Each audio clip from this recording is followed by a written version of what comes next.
And we should be live in the next 15 seconds. Hopefully this is all being recorded. All right. I think that we are live. How are both of you? I'm good. Awesome. How are you? Camila, let's start with you. Where are you physically in the world right now? I'm in Brooklyn at my apartment. Awesome. And Catherine? I'm in a bunker and I'm doing awesome. In a bunker? Hey, I like to keep safe. All right, that's fair. If you're watching the live stream, we will take questions here in a little bit. We're going to have a bunch of questions in a conversation with Camila about her book, about Ethereum and DeFi, a bunch of other things. But leave your questions in the live chat, and we will do our best to get all of them answered. Catherine, maybe you start. What questions do you have about all of this? You are the CEO of Binance US and are very close to all this. So what questions you got? Yeah, well, the best part is, so Ethereum just celebrated its 5th birthday and Binance just celebrated its 3rd birthday.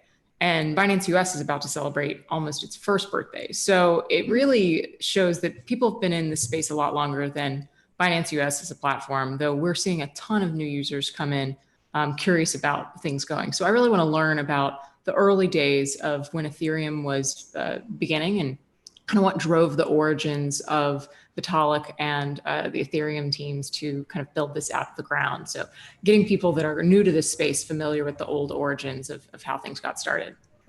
Yeah, sure. There. Yeah. So the Ethereum story is a fascinating story. Like it's, a lot of people have told me the book reads like a fiction novel. And that's because it's really, you know, a roller coaster ride full of like really interesting characters. So the early days of Ethereum really started with, I think just, you know, a love of Bitcoin. You know, in 2012, 2013, when Vitalik started, you know, thinking about all this stuff, it was like mostly or only Bitcoin that was around then. So Vitalik went from, you know, he was 18 or so when his dad told him about Bitcoin for the first time. And at first he was like, what, this is a like digital currency not backed by anything. How can it ever have any value? But then he quickly kind of, you know, started researching more and went like, oh, okay, like I get it now. And became a really like full-on diehard Bitcoiner, and founded Bitcoin Magazine with Mihai Alisi, and then took a break from computer science and went all over the world visiting the different Bitcoin projects. At the time, it was called Bitcoin 2.0, like all these projects trying to bring more functionality to Bitcoin. So he went to, you know, Amsterdam, Israel, different places, like following these projects. And so it was in Israel when he was working with Colored Coins and Mastercoin that he said, you know, instead of like trying to build specific like features on top of Bitcoin, why don't we build a more generalized platform that can allow developers to build anything, like whatever they dream of, and we just give them these Lego pieces instead of like what looks like a Swiss Army knife. And so the guys at Mastercoin and Colored Coins were like, no, like this is too complicated. We're already kind of focusing our resources elsewhere. We're not, you know, we're not really interested in doing this. So that's when Vitalik said, screw it, I'll do it myself, and went off and, you know, wrote the Ethereum white paper. So that's kind of the very early beginnings of it. Yeah, I often explain Ethereum because I dumb things down because it's hard for me to understand a lot of these concepts. And so I oftentimes call Ethereum like the Play-Doh. Like you can mold it into whatever you want, and then that thing can become whatever you need. So I like the Lego blocks as well, as something that's useful. And is that really where Vitalik from day one do you think he saw the things that the projects were later on to be built? I mean, we talk about the concepts that came right out of it, getting kind of the early adoption, and those didn't necessarily seem like his true plans. Yet here we've got other things down the road. We'll talk about DeFi. We'll talk about stable coins. We'll talk about this other adoption cases. But did he have a list of every single possible thing you could build with this Play-Doh in mind, or? He actually did. I wrote about it recently. So in the white paper, he said, well, first of all, this is a platform for developers to build whatever they want. But here are some examples of the things I think would be useful to build on this distributed network. And he listed stuff like, he said sub-currencies. So, like currencies issued on top of Ethereum. Then he said financial derivatives, identity and reputation, decentralized autonomous organizations, insurance, prediction markets, on-chain stock markets. It was what he called them. So he had like this list of applications, and they're all actually live today. So it's pretty amazing. In 5 years, what Vitalik had dreamed of in his white paper is already alive and working. It's true that a lot of the applications developers were thinking on in the very early days, probably never had to have a blockchain, didn't necessarily need a blockchain, like in 2013 in the 2017 ICO hype, we saw like developers try to do put blockchain on top of everything, and that of course doesn't work and it's not very useful. But things like financial applications, I think is where these distributed networks can really add value. So one of the things that I think most technologists experience, but they don't like to admit, is that whatever they build, if it becomes successful, ends up being massively, massively more successful than they ever imagined. Is that kind of the feeling you get from the early Ethereum team, which was, we saw a problem, we built something to address that problem. We thought that it could be valuable, but even already how far Ethereum or the DeFi space has gotten has kind of surprised them? Oh yeah, for sure. I think, there were, in the very early days, it wasn't a sure thing that Ethereum would succeed.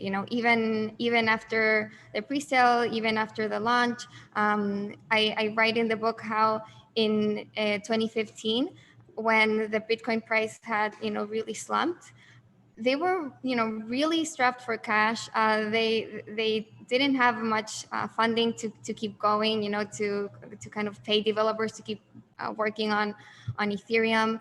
So there were definitely moments when people working on Ethereum, they weren't sure whether the project would succeed.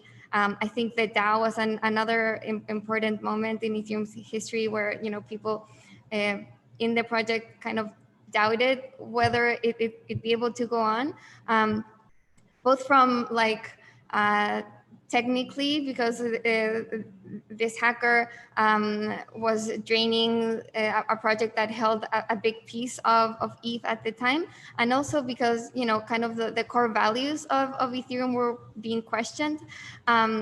So I think Ethereum was able to kind of overcome those huge hurdles, almost going bankrupt, or I guess like the Ethereum Foundation being so short on cash early on, the DAO hack. There was another period when Ethereum was being constantly attacked, for a full month, called the Shanghai attacks in 2016. So after overcoming all of these hurdles, I think was that people realized, okay, this thing is actually strong enough. If it can survive this, I feel more comfortable, developing on this platform, putting money on this platform. So it was like after the Shanghai attacks, after the DAO, that we saw like more people building on Ethereum, and then the like ICOs taking off. Yeah, but it was like in the early days, nobody was like 100% sure that Ethereum would survive. So. And then tell us about the process for writing the book. Before we started live streaming here, we were talking about your experience of like going into the bookstore and seeing the book on the shelves for the first time. Maybe just talk a little bit about the book itself and kind of the process you went through to actually learn all of this and eventually write a book about it. Sure. So I guess, the whole thing started with the idea of writing a book on Ethereum. And this was in 2017 after covering the crypto boom with Bloomberg. I was a market reporter there, so I was like covering it from a markets perspective and had seen like huge price increases, billions flowing into ICOs. And I thought, really the most interesting story in this space that hasn't been told is the Ethereum story. It's the second biggest cryptocurrency. It fueled a lot of this rally, and nobody really knows exactly, how this thing started. So I thought, it's a great opportunity for me to tell this story. And so, yeah, I mean, I had never written a book before. It had always been my dream. And it was just like a jump into this idea. I was able to, get an agent, send this proposal to a bunch of publishers, and was lucky that one editor at HarperCollins like really believed in the idea. And I remember I was, just looking through my emails for another presentation to like the moment that my agent told me that, HarperCollins was interested in the book. It was like an all caps email being like, she loves it for the editor. So from then on, it was just, trying to talk to absolutely everyone involved. So I started with chronologically, the very core early team, and then went on from there, kind of compiled what the biggest events were and tried to talk to all of the main people involved in each major Ethereum milestone and event. So spent the first 6 months just full on researching, interviewing. I talked with over 100 people, have many hours of interviews and transcripts. It was a big mess kind of going through all of that. And then I just, I had my outline and I started, tackling chapter by chapter. But it was a really fascinating process, talking with all the people who were there, seeing this project unfold firsthand. And then I tried to really immerse myself in the Ethereum community. So I went with them wherever they went. So if there was a hackathon in Denver, I went there. The hackathon in Waterloo, San Francisco. I went to DEF CON in Prague, DEF CON in Osaka, meetups. So I really tried to get a good sense of the community, of what they were like, what music they listen to, what they talk about, how they party, just the color, and get a sense of what they were building and getting excited about. And I guess that's how I learned about DeFi. All right. And then my last question, and then Catherine, fire away, is the terminology decentralized finance. It's somehow become this controversial thing that everyone wants to fight over who owns that word. In your opinion, what is decentralized finance, or what is DeFi? And is that specific to one blockchain? Is that kind of a bunch of blockchains? How do you just think about decentralized finance and then how it actually gets implemented in the coming years? Sure. So decentralized finance is the ecosystem of financial applications that's being built with blockchain technology, basically, and without banks. So it's an entirely new financial system that is stripping away intermediaries and opening access to anyone who wants to use these applications. It's really lowering barriers of entry and creating an open financial system for the first time. I think it's incredibly exciting. It's the cypherpunk dream come to life, and it's it's incredible that this thing is actually working, like it has real users, real value. It's not just some like dreams in a white paper. And I think, I don't think DeFi is specific to one blockchain. It's kind of a fact that most of it is happening right now on Ethereum. But I don't think that it has to be necessarily the case going forward. I think, right now Ethereum has kind of like is the best positioned to be the blockchain to support DeFi applications, but it'll have to keep winning, winning like its developers and bringing users on. It's not like I don't think you can become like too conformist and be like, okay, Ethereum won. It needs to keep like winning people over in the future. That's awesome. You mentioned something that is really quite near and dear to the Ethereum community, which is all of the ETH global events, and how amazing it is to hear about literally flocks of people congregating to Denver, Waterloo, Amsterdam, South Africa, you name it. Amazing. Now that we're in kind of what feels to be quite a lockdown in terms of travel, how has this impacted the Ethereum community, and how do they keep the community strong and ideas continuing to generate? I mean, I think it's amazing to see DeFi basically blossom, even though we've not been able to have these groups of kind of Ethereum Congress coming together around the world. Yeah.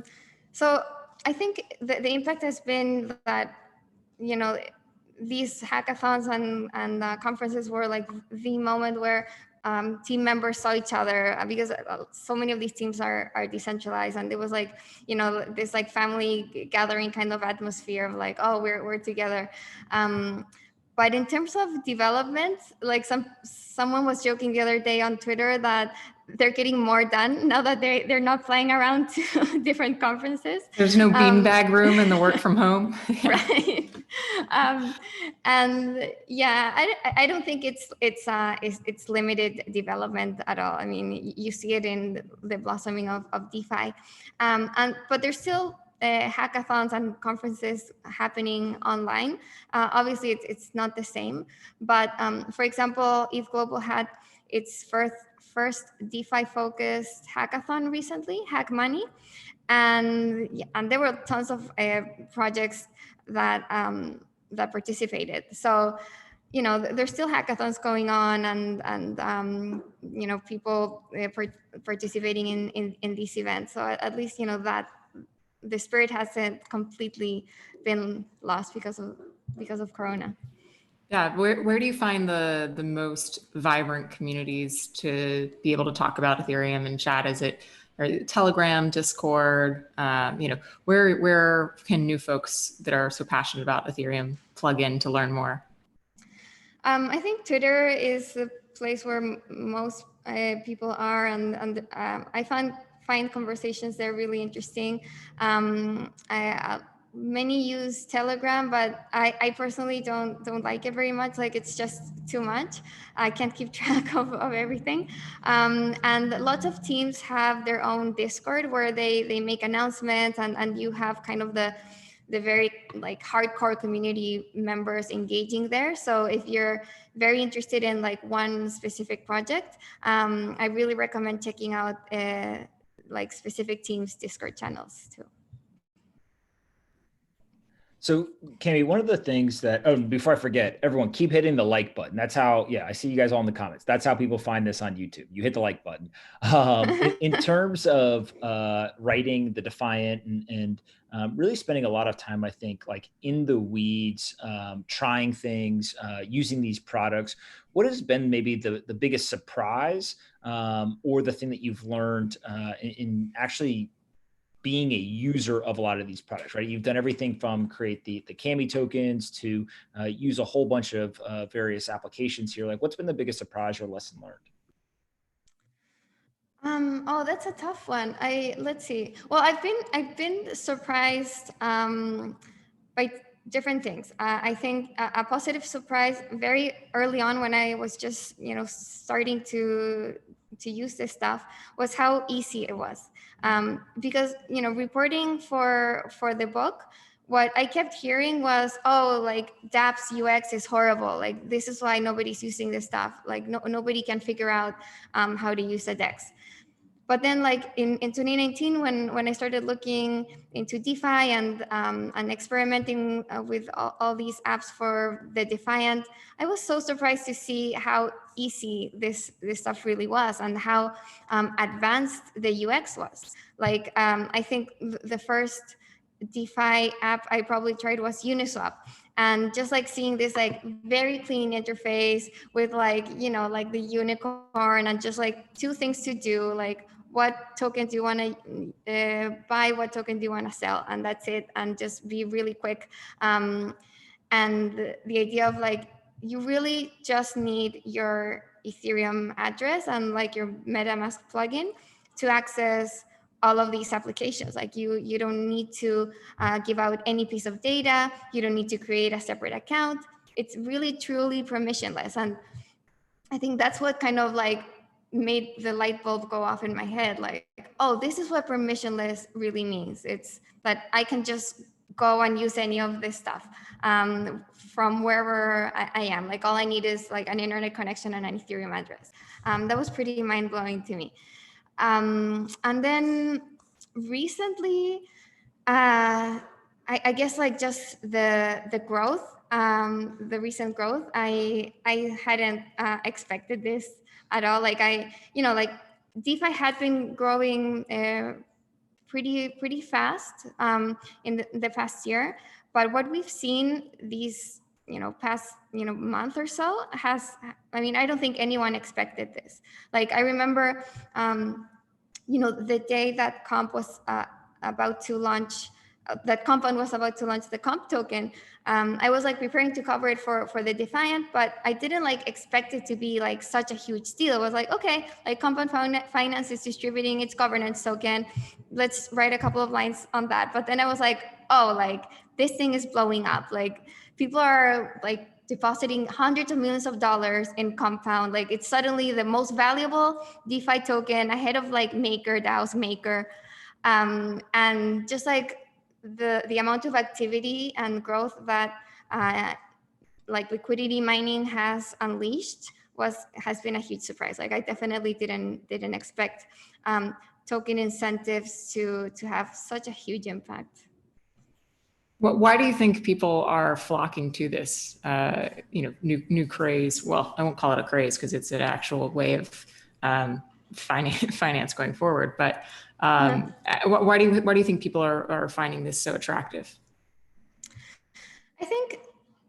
I think like the fact that Compound was the first to, well, it wasn't the first to use token incentives, because other projects had done it before, but it was the first to like really increase, like offer significant returns with its token.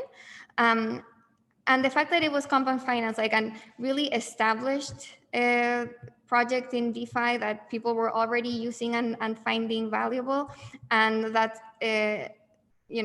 so many people, since so many people were already using it and finding valuable, they already knew that like the token itself would be valuable, even if it was just a governance token. And so because there were so many people involved from like day one, the token like really skyrocketed, and like more money flowed in. And so that really set the stage for all of the other tokens. So when Compound was so successful, because the project itself is valuable, it really, I think, like opened the floodgates for the other tokens. And people were like, oh, like Comp was the first governance tokens and it did well, so I'm going to get into the next one. Like, I'm going to get a balancer token. I'm going to get MTA, Wi-Fi, like all of the next ones that came.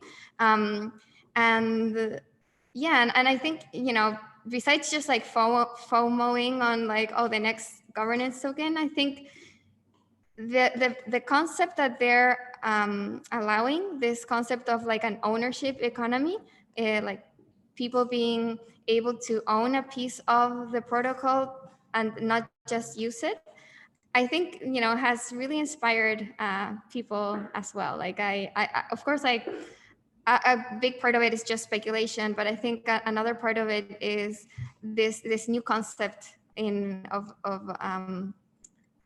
using finance and actually being able to participate. So one of the questions that came from the audience, and I forget who already, so I apologize that I'm not going to remember your name, was Ethereum is a applications platform and obviously has seen a lot of success with people building on top of it. There's a new meme or narrative around ETH being money. How do you think about, is ETH money? Is it not money? Is Ethereum, they say quote unquote only an applications platform? Like, how do you see those two narratives playing out? And are they contradictory to each other, or are they actually kind of coexist? Yeah, I mean, I don't think, I definitely not contradictory to each other. Ethereum being a platform for applications and ETH being money. I think the question of ETH is money can be answered by, seeing what people are actually doing with ETH. So, people are paying for Ethereum transactions with ETH. People are using ETH as collateral to back a stablecoin, which is also being used to buy stuff. So I think ETH does fulfill the main requirements for money, except that it's very volatile. So that doesn't make it a very good money. But it kind of complements that by being collateral for a stable coin that isn't volatile and that can be a better means of exchange. So I think ETH is money. It's arguable whether it's the best kind of money. I think it is collateral for something that is a better money. And I think, the fact that it's money and it's used to pay for transactions in the Ethereum platform allows for Ethereum itself to exist and for it to be a good layer for applications being built on top. Catherine, what other questions do you have before we start taking questions from the audience? Leave your question in the live chat and we'll get to them all. But Catherine, what questions do you have? Yeah, we've got one question that says, do you see ERC20 reigning for much longer, or do you think we'll see other standards adopted or innovated? That's an interesting one. You could break down a little bit of kind of how ERC20 versus the other kind of variants came out. That'd be interesting. Yeah, so for now, ERC20 is definitely kind of the reigning standard. I think, there are other standards that have other use cases, right? Like the NFT, the ERC 721 standard that's used for kind of to represent assets instead of currency. So I think right now those two are the main ones used on Ethereum, and there have been other variants that try to improve on ERC20, but they haven't really picked off or taken off. And I think there's a reason why ERC20 is the main one, and it's because it's been tried and tested for a long time, and it's what works with every Ethereum application. So I think it'll be really hard to replace that. Like something a lot better would need to come along, and there have been like bad experiences with the new standards. Like recently, Balancer, this like Ethereum DApp Balancer added other types of tokens to its platform, but they had this bug that opened it up to to an attack. So you know, it's that's always kind of the danger with new token standards, that they haven't been as tested as ERC20s. But obviously, I mean, this space is full of innovation and evolves so quickly that I wouldn't be surprised to see a different token like challenging ERC20s. Catherine, maybe just give us a quick update in terms of Binance US. Are you guys doing anything with DeFi, you know, in any form or fashion? Like how do you guys think about intersecting or interacting with all of this innovation that's happening? Yeah, great question. We're definitely the easiest on-ramp from the fiat world into the digital world. And that's one of the trickier spots, as Cami was mentioning, of getting into DeFi, is kind of going, okay, I know I can get into Uniswap pretty quickly, either through Wallet Connect and Trust Wallet, but how did I get my original Ethereum? How do I get into this space from day one? So we still offer kind of the lowest fees in America to get into Ethereum, and we're going to continue. Take a look next week. We're going to continue on what we can punch into the DeFi space going forward, because I think the easier on-ramps we get, the more this becomes an accessible way for people to get involved. And we're still such a big believer in educating people, not intimidating them. And this place is plenty intimidating. So courtesy of Cami's book, she'll be able to kind of lower people's barriers to entry, helping them understand the full story of Ethereum. And hopefully we can offer the full suite of DeFi opportunities for folks coming soon. Awesome. We also have gotten on the bandwagon with Ethereum offering staking, which was one of my first forays into really enjoying the variety of consensus mechanisms for digital assets. Recognizing that proof of stake allowed me to just park it and then continue to earn the rewards on it. So we offer 4 staking coins and are going to continue to add those out as we bring them onto our platform. So those are kind of our 2 forays down the path, but stay tuned. Awesome. Teasing an announcement is always good. Cami, one of the questions, or a lot of the questions, are revolving around ETH 2.0. Obviously, we all see kind of that continue to get pushed out further and further. I guess let's just start with one. Do you think that there will be an upgrade to ETH 2.0 to transition from proof of work to proof of stake? And kind of how do you just look at this whole ETH 2.0 from where we are today? Yeah. Well, I mean, the question is, I mean, if there will be ETH 2.0, and I think definitely yes, like there is very tangible progress on that being made right now. I think it was yesterday or the day before, the testnet for ETH 2.0 was launched with thousands of validators and 5 different clients. So it's a really kind of in a robust place to move forward. It's definitely been pushed out, and who knows, phase 0 was supposed to launch early or like in January, and we're in July. So but I mean, whether it's coming or not, it's definitely coming.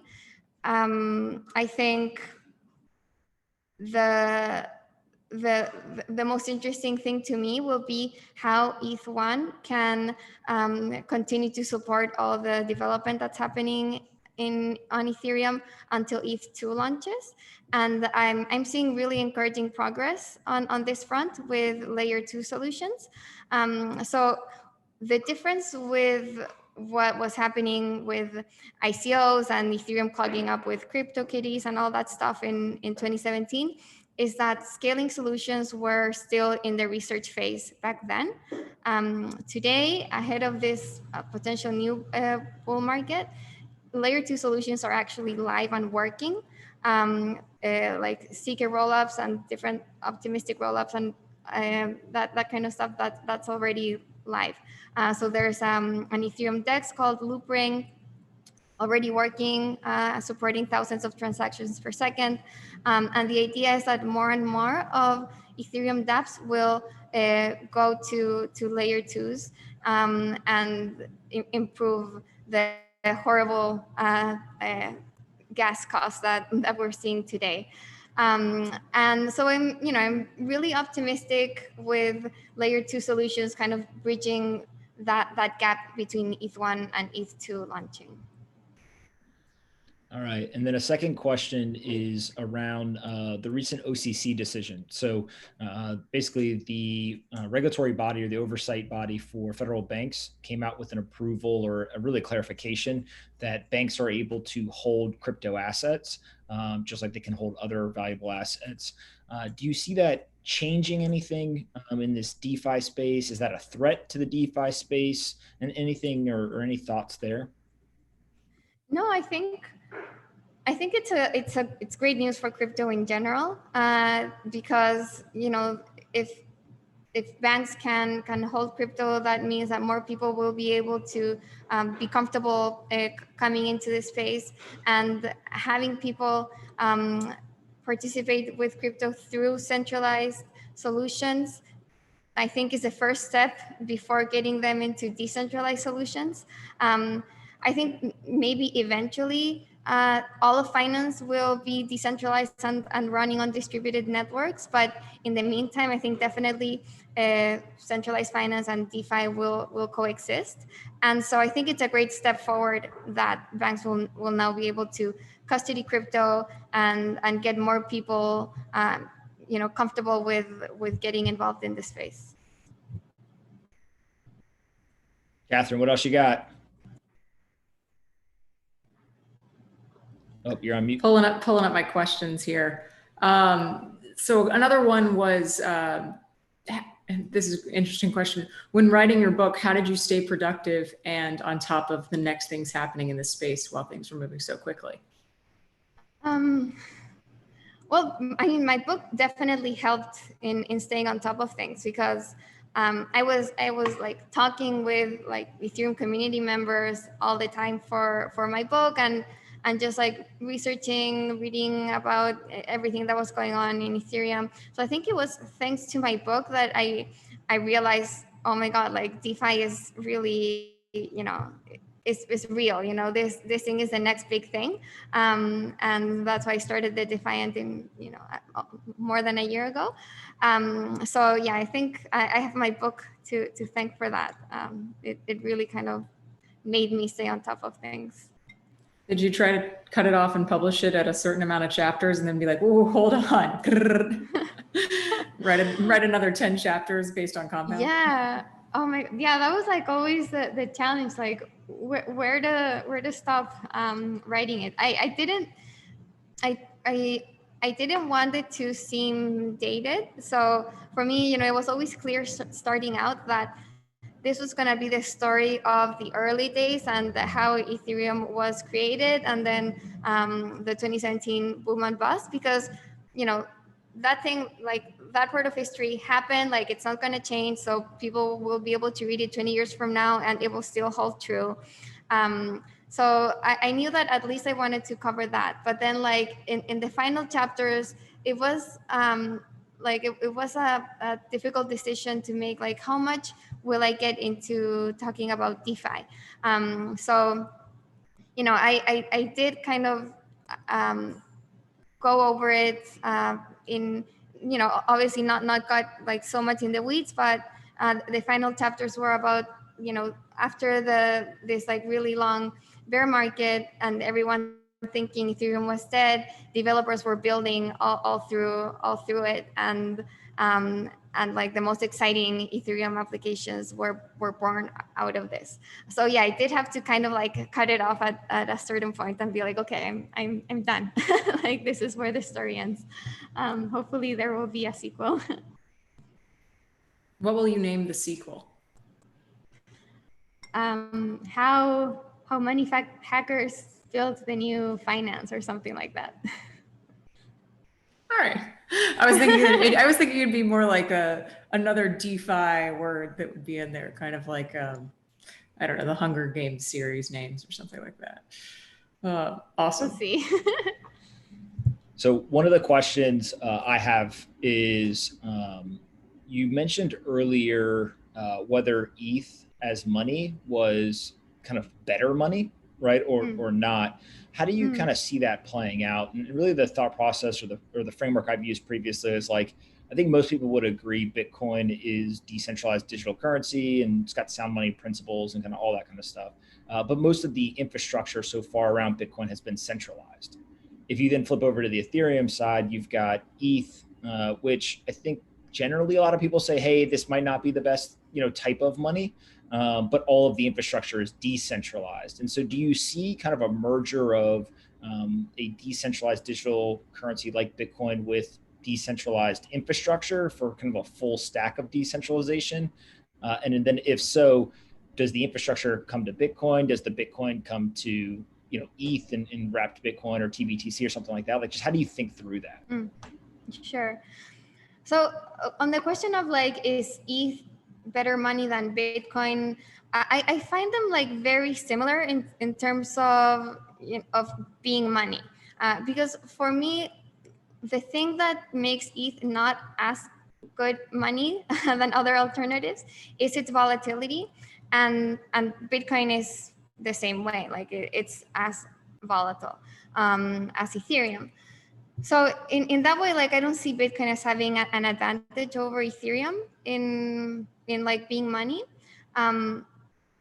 In terms of like where the infrastructure is, right now it's definitely mostly on Ethereum, and there's already this really interesting trend of people bringing their Bitcoin over to Ethereum to take advantage of all these different applications. So this trend has really been taking off this year, and I see it continuing. More and more people tokenizing their Bitcoin into ERC20 tokens to use on Ethereum. Of course, like if it were to happen that Ethereum like layer 2 solutions don't work out, and one of these emerging new layer 1s are the ones who like start to capture all of like DeFi development, then it could happen that Bitcoin goes there. But I see Bitcoin as really like digital gold in cryptocurrency. It's obviously the biggest digital asset. It's the first thing that people will buy when they get into crypto. It's what many people will just choose as a hedge against the traditional financial system. So I don't think people will stop holding Bitcoin, and I think it's a great investment to have in if you believe centralized currencies or central bank based currencies are unstable or will continue devaluing, or just don't want to be dependent on government issued currencies. I think Bitcoin is great, but then that doesn't mean that you can't have like a derivative of Bitcoin that you can use in these decentralized financial applications. All right, and then one more question from me is gas cost. You mentioned that earlier as something that is rising and not in the best situation at the moment. It seems like whether it's Bitcoin, Ethereum, many of these networks are just not as scalable as they will be one day, and you get high cost as transactions fill up the blockchain. Talk a little bit just about one, your perspective on the gas cost today, but also then two, kind of, is ETH 2.0 the scaling solution? Are there others? And kind of where does the relief come from those gas costs in the future? Yeah, so right now gas costs are rising, but it's still really cheap to just do like very basic transactions on Ethereum. So if you just want to send cryptocurrency on Ethereum, it's still going to be a few cents. If you want to do more complicated transactions, like I don't know, like yield mining, or I'm issuing NFTs for proof of pre-order of my book, and issuing those NFTs is costing me like $3 or like between $3 and $5, and it was at $1 when I first started doing it. So it's a lot, and I see that the relief happening not with. I don't think we need to wait for ETH2 for that to get better. Like I said, I think it will be layer 2 scaling solutions that will alleviate this, and that they're working right now. So I think, they are all like pretty recently launched. So right now there aren't many Ethereum applications on them. And there's a problem of like chicken and egg. Like you need to have many applications on them for them to be actually useful, because it's like a UX problem of like people not on these layer 2s can't really interact very well with people off them. So you need to have like a critical mass going to them. But I think, as gas costs keep rising, people will find it useful to migrate. So I think these will be like very effective in alleviating this issue, hopefully. Awesome. I have a couple questions that came to mind. One of them, what's one story of you interacting with either a community member, a developer, or Vitalik that didn't make it in the book, that you can share with us today? The most vivid one. Let's see.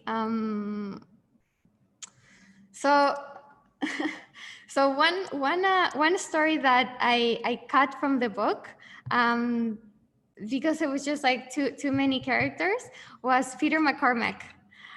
Believe it or not. So I had interviewed Peter McCormack for the book because I wanted like a really interesting characters to walk me through their experiences in the 2017 boom.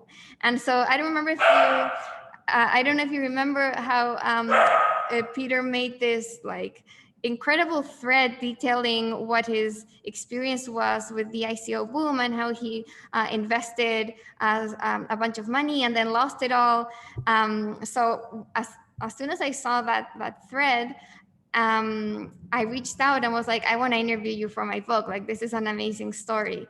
So it was like on the very first draft of the book, it was going in, but then my editor was like, you're like 100 pages over. You have like 30 different characters. you need to cut some. So I already had like other stories about like people, like heroes for my like ICO part of the book. So Peter had to go, but he's an amazing dude, and I still love his story.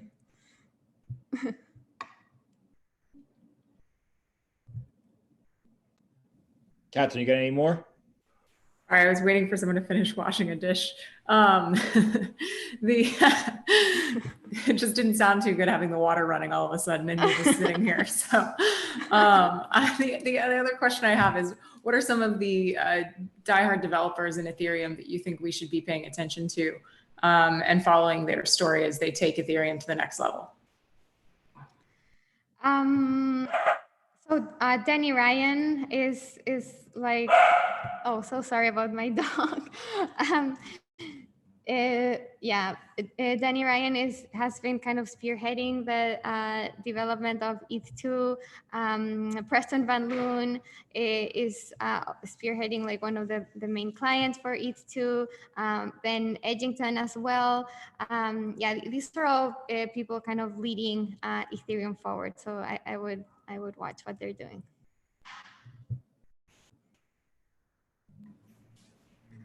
Awesome.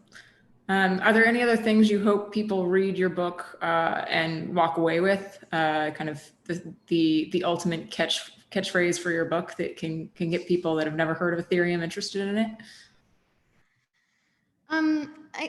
I didn't like. Yeah, that's a good point. Like I should think of a good catchphrase, but I don't think I'm coming up with a good one right now. But I think like there are two main things that I want people to walk away with from my book. Like one, I just really wanted to write a fun, interesting story to read. Like honestly, I want people who have never heard of blockchain or crypto be able to pick up the book and just go through a fun story about a crazy group of people who made this idealistic project, had a bunch of challenges to overcome, and how they went about kind of overcoming them. And then second, it's this idea of there's an alternative to the way the world works right now. So we are very used to ceding control over of our, assets and our data and our information to big corporations and financial institutions. And I think, what I want this book to do is present a different concept where you're actually able to keep control over your stuff, over your assets and your data and your information, and just be part of a more open way, and like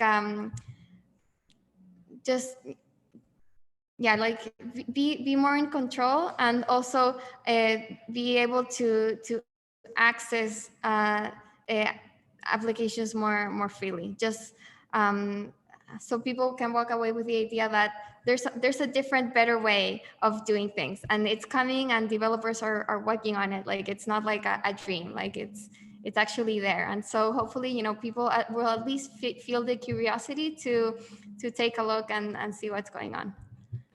Yeah, being self-sufficient is freedom. So yeah, I co-sign with you on that. Guys, before we've only got about 8 or 9 more minutes left. So if you're watching right now, please hit the like button so more people can find this on YouTube and learn about all this content. Camila, you mentioned NFTs a few times, digital art, domain names, all these things that I think people are starting to experiment with. What's kind of your analysis on, is that all still experimentation and not yet ready for prime time? Is that going to be where maybe mainstream adoption actually comes from? How do you see that stuff?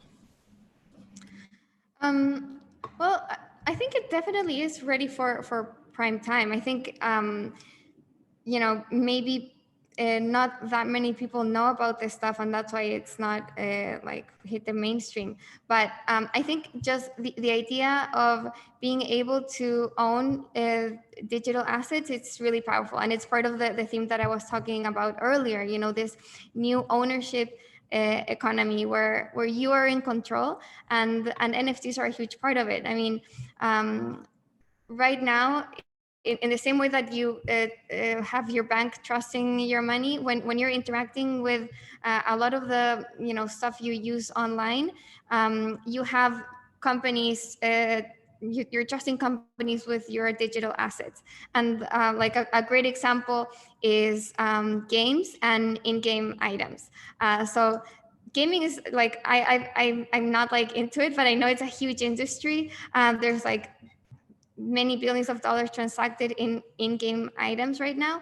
And what NFTs can do is allow people to actually own these items. So if one day the game that you're playing on goes bankrupt or dies or leaves or whatever, or like decides to censor you and kick you out of the game, you can still own those items, and they're yours to trade on a decentralized exchange or wherever. So I think that's a really interesting use case. And then like another use case that's also already happening is NFTs for art and for objects like I don't know, like clothing items, and like tokenized items, like assets. And I think this is really interesting because it allows creators to actually realize the full value of their creation. They tokenize their, say, a work of art. They put the token on a decentralized exchange, and now they have access to earnings on like the primary market, which they usually do, but also the secondary market. So when people start trading that token and the value goes up, the artist can actually gain from that. Well, right now, like all these like like collector items. They start trading on the secondary market, but like creators never see a piece of that. So that's like another really interesting use case for NFTs.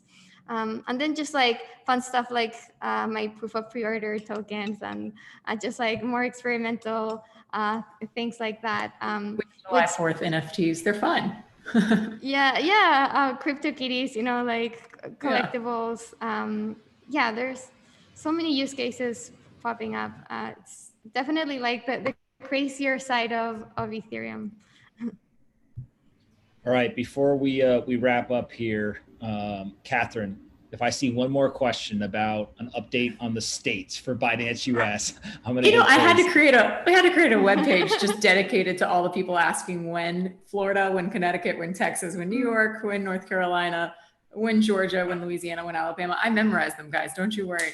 We've got a website. I'll shoot it out. Follow on this link. Please sign up, and we'll let you know when your state is live for Binance US. But safe to say that Binance US is trying to get into every state, correct? Oh, absolutely. And since day one, we're just going through the state regulations required state by state.